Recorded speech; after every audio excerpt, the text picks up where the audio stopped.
Hey guys, Philosopher here, and today I have what might be my most important video. I don't know if you noticed this, but in February, I did not have a top 10 to invest in list. I put those lists out every month, usually towards the end of the month, and I had one for January. But when the month of February rolled around and I started looking at my top 10 to invest in list, I didn't put one out. And I'm thinking about it for this month. Well, okay, it's March now. I didn't have a February list. It's March. And for the first time ever, we don't know as a community. This isn't just me. We don't know as a community what we should be investing in.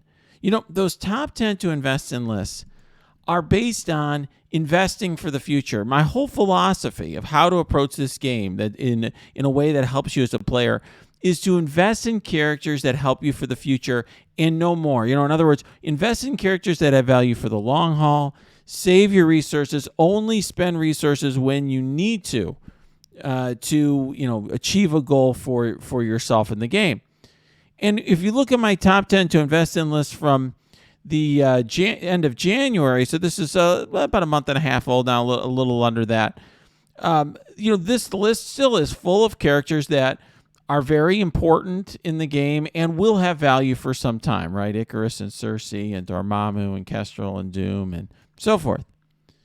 But something changed, right? Right before I was going to make this list at the end of February to update it, something very big happened. News that we've never had before in the game. News that I think really changes the game forever, right? We heard about this Age of Apocalypse. This came out February 25th, 2022, while I was on a business trip, and I did not know what to make of this because it dramatically shifts how rewards are giving out in this game, the meta in this game, and it for the first time ever gives us no certainty, right? Okay, so now we know based on this blog post, this year is going to be about apocalypse. We've learned between this blog post and what's happened since that there's going to be 4 legendaries coming out this year. They're going to be the horsemen. You're going to need them to unlock apocalypse. You have to discover and recruit the legendaries in order to even have hope of getting apocalypse. So they're basically required. And for the first time ever, to get these legendary horsemen, you will not be using the traditional legendary unlock method, right? We have these Scourge events, and you guys, if you haven't been hiding under a rock, you know this by now, right? We're essentially going to be competing against all of each other on a leaderboard to unlock these legendaries. And that's really different, right? When I did my top 10 to invest in list, you don't see on here, for example, see the Winter Soldier, right? Even though you need him for Omega Red, I don't put Winter Soldier on this list. I don't put Nick Fury on this list. I don't put the X Factor for their own sake on this list. I mean, in other words, for the unlock on this list. In other words, yes, you may want, for Omega Red, right? You're going to need to have your Nick Fury or something. But the point is, characters that are just needed for an unlock don't appear on this list because that's just part of the cost of getting this character. Okay, there's a cost to getting Omega Red that comes with a certain legendary unlock requirement, and you just know you need these requirements at Gear Tier 14, and that's just part of the cost. I don't rank them on the list. Well, now when I'm telling you what to invest in, I don't know whether or not you should be investing any more in these top characters when it's very clear now that we see the kit for this first horseman, Morgan Le Fay. She totally upends the meta, and to get her, you're going to need Web Warriors and Dark Hunters. And so what I mean by this is that ordinarily in a usual legendary, I'd say, okay, well, as long as you get your 7-star Web Warriors to Gear Tier 14, you can unlock Morgan Le Fay. Or your Dark Hunters to Gear Tier 14 and, whatever stars, you can unlock Morgan Le Fay. Now, we don't know what it's going to take to unlock Morgan Le Fay.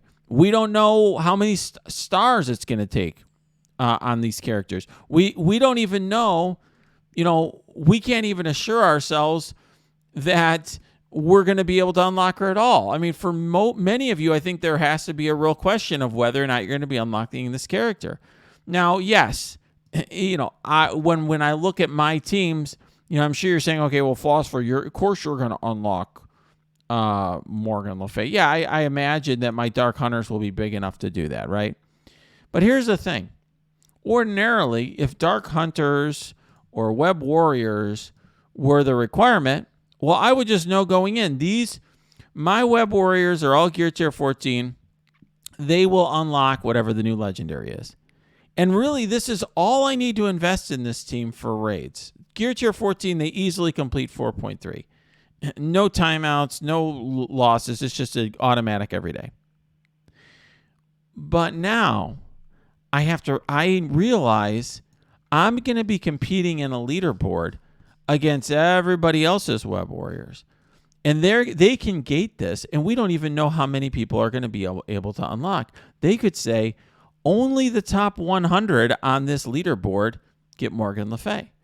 They could say, only the top 10 get her at 7 stars. It may be the first time around, no one gets her at 7 stars, right? If I want a big Morgan Le Fay, what I may need to do is put all of my Web Warriors to Gear Tier 16. I may need to get them I may need to invest gold promos to get them to all 6, 7 red stars. I don't know. And here's what I don't know. Beyond that, I don't even know whether or not this is the most important team to have up. And so in this last blog, we actually got some additional information. It says that for the high difficulties, you'll need to have either Web Warriors or Dark Hunters for missions 5 and 10. And I bet you that one of them is going to be better for Web Warriors, the other one will be better for Dark Hunters or something like that. But that's only for 2 missions. What about missions 1, 2, 3, 4, 6, 7, 8, and 9?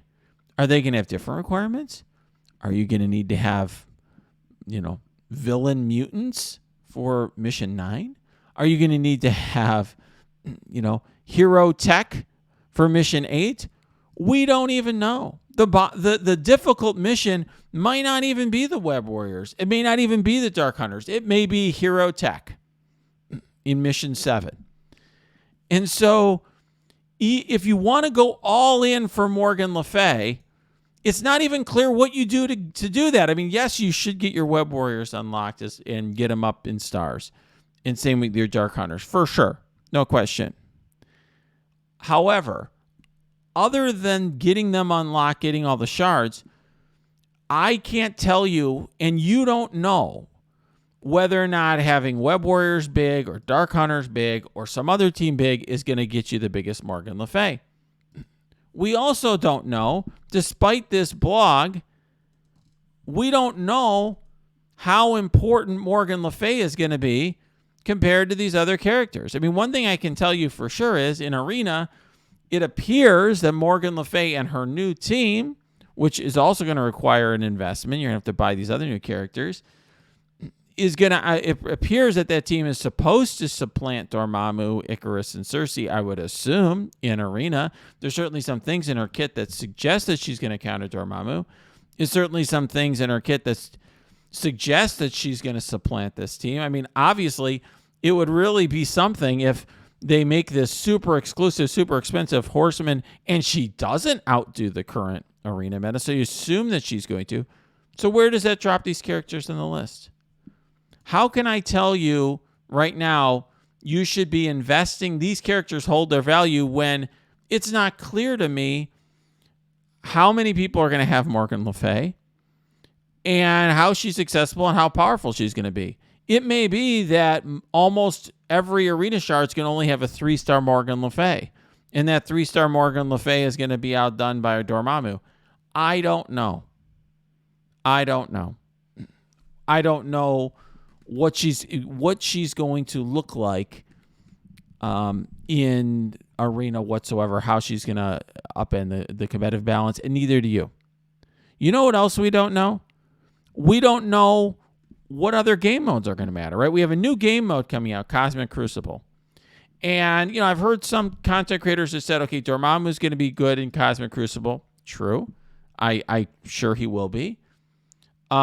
He's good in War, for example. But how good are the rewards in Cosmic Crucible? How important is War or Cosmic Crucible going to be anyways? I mean, in other words, if everyone's focus is, you know, certainly Arena, everyone thinks is important. Morgan Le Fay is going to be an Arena character. Raids are important, but, you know, Dark Hunters are not a raid team.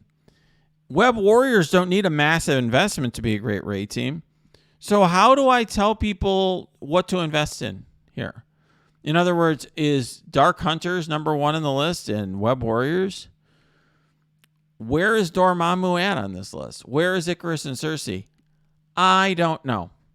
And for my own account, to just be very blunt with you, I have gone into full hoard mode. I've gone into full hoard mode. I've been hoarding orange gear. I've been hoarding teal gear.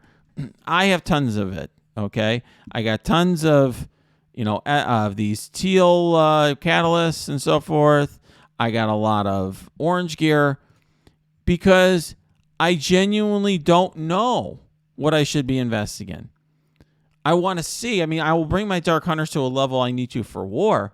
But other than doing exactly what I need to do for War and raids to get by, in other words, to complete my raid lane, to complete my attacks in War and so forth, I'm not investing.